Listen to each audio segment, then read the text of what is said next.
Hi, welcome back to my channel. My name's DeWeese. I focus on HR and employee benefits here on this channel and sometimes throw in a couple unique topics here and there of public interest or of personal development, things like that. For the most part, I'm here to talk about employee benefits and HR, and that's exactly what I'm going to do today.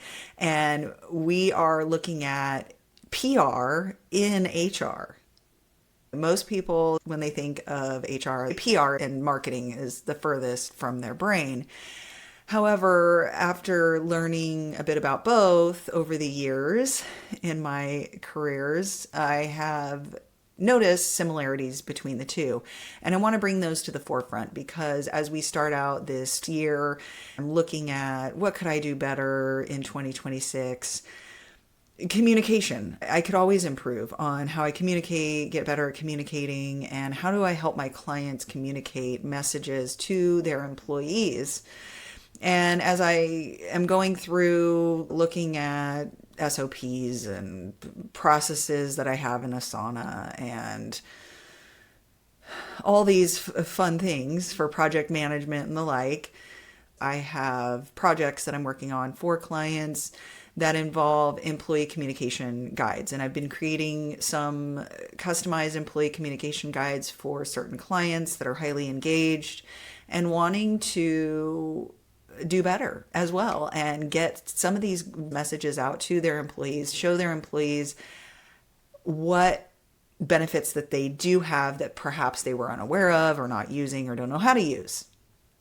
So that's what I'm going to go over today. I'm going to go over all of the templates that I have compiled, and then I'm going to continue to work with my clients on their custom communication packages and bring those to you. Obviously not with client information, but bring some of the ideas that we have come up with on what to communicate and when, and whatever else I have found useful from going through all these projects.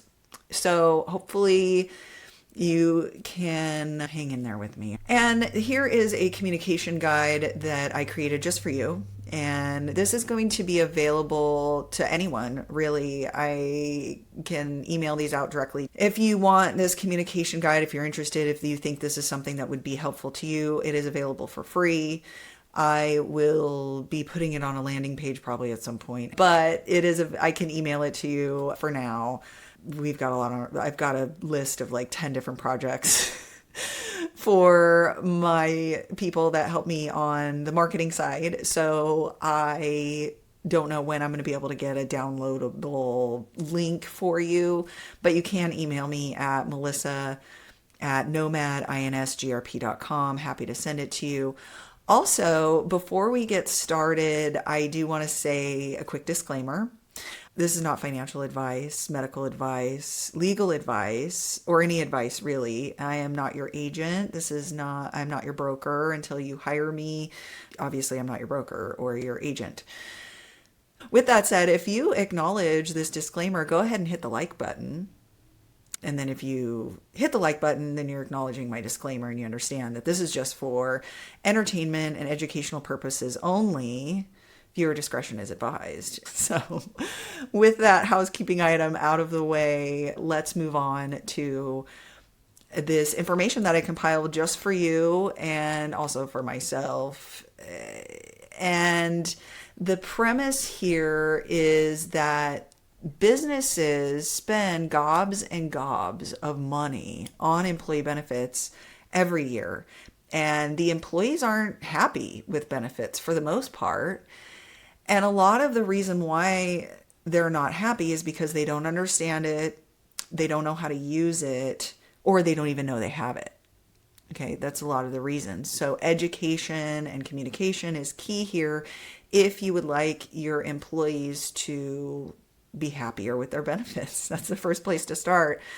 Before throwing a bunch more money, one of the solutions, of course, is to upgrade benefits, improve the medical plan, dental plan, vision plan, life insurance, disability, mental health. There's all sorts of benefits out there that you can add that will help your employees and make them perhaps happier or more satisfied with their employee benefit offerings. However, with a lot of this information that I've come across over the years, the cheapest low-hanging fruit is education. HR is a great place to start with educating employees. Coming from your HR department, HR manager, our HR generalist, one of those folks. And the reason why we need to pay attention to employee education and PR in HR is because $25,000 is the average cost of employer benefits per employee annually, the second largest employer expense after payroll. That's from the Bureau of Labor Statistics as of 2024. 75% of available employee benefits go completely unused due to lack of awareness. So there's EAP programs that go unused. There are wellness benefits that oftentimes go unused, or employees just aren't even aware of them. They don't even know that they have them, and therefore they don't even try to use them. 86% versus 59% employers think they offer modern benefits versus employees who actually agree. So many employers do believe that they're offering modern benefits, up-to-date benefits, and 59% of employees think that their employers are offering up-to-date benefits. So I come across this quite a bit, where when I consult with an employer, talk to an employer, they think that everybody's happy, everybody's doing a great job, everybody loves their benefits. Nobody tells the boss that they don't like the benefits. So when we do these anonymous surveys, oftentimes we find out that there's a gap there. Employees don't like the plans maybe as much as the employer thinks, is all I'm getting at.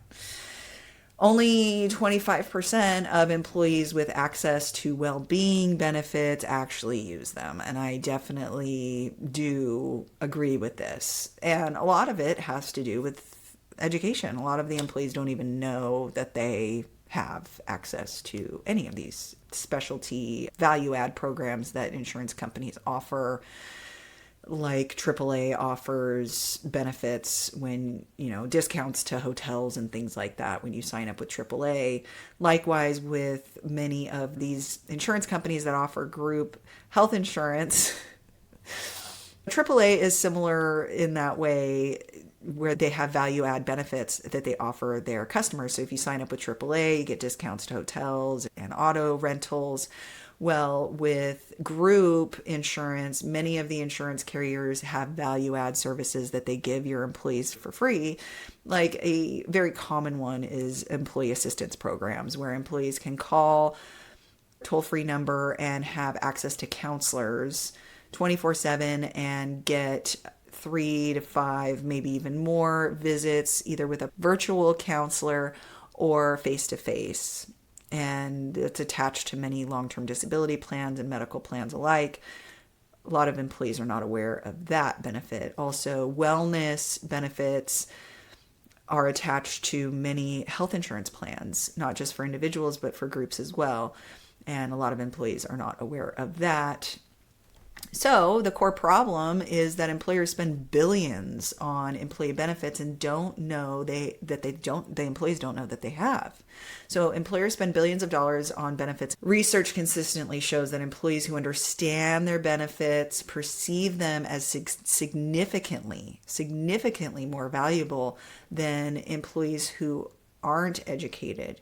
You're not getting the ROI, the return on investment on your benefits, because your employees don't know what they're getting. Okay, so that's a really important statement there, is the ROI. Again, why are we spending this money? We are spending this money on benefits to attract and retain top talent. So if you want the best employees that you can afford, then you spend all this money. Nobody uses the plan. Nobody understands it. Everybody hates the employee benefits. That's very counterproductive. The solution is one of the solutions. one of the ways around this, one of the things to do is have a strategic benefit education program or plan. Through email drip campaigns is a great place to start. When employees receive multiple well-crafted messages about their benefits, not just one annual email about their benefits once a year, employees tend to actually understand what they have better, perceive that their benefits are more valuable, use benefits at a higher rate, report higher job satisfaction, and stay with a company longer. I would also add that employees get the feeling that their company actually cares, that the HR person actually cares. And sometimes I think this is why we resist sending out emails to employees. It's putting your hand up saying, hey, I'm here to help. And so many HR managers are overwhelmed. So I get it. I don't want to sound like I'm coming in here telling you you're not doing enough, because God knows every HR person that's watching this is doing so much. But it can be upfront work. Obviously, it's an extra project you have to do. You have to sit down and really think about, what do you want to point out to your employees about your employee benefits this year? And what are you going to say? What are you going to do? So that's why I made this video, is because I want to make it as easy as possible for you, give you some ideas. And again, I may even make this into a series where, as I come up with drip campaign ideas that HR managers can use to communicate better with their employees, I will come on here and share those templates with you 100% for free. So that's my plan